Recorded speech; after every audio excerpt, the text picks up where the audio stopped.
How to fix Gmail not loading.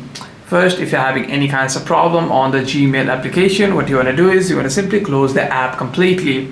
After that, you want to simply check for internet connection, swipe down on the control center and make sure your Wi-Fi or cellular data is turned on and is connected to a network that is actually working.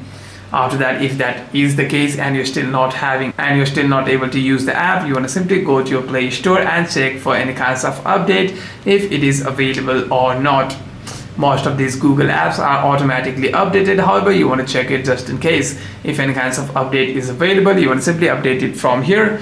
After that, you want to simply clear your cache over here. Just tap and hold on to your Gmail app, tap on app info, and you want to simply go to storage over here and clear your cache once. That you want to simply open the app again and you shouldn't be having any kinds of problem over here. However, if you do, you want to simply restart the device once and open the app again. Hope this video was helpful, and if you have any further questions, make sure to leave a comment down below.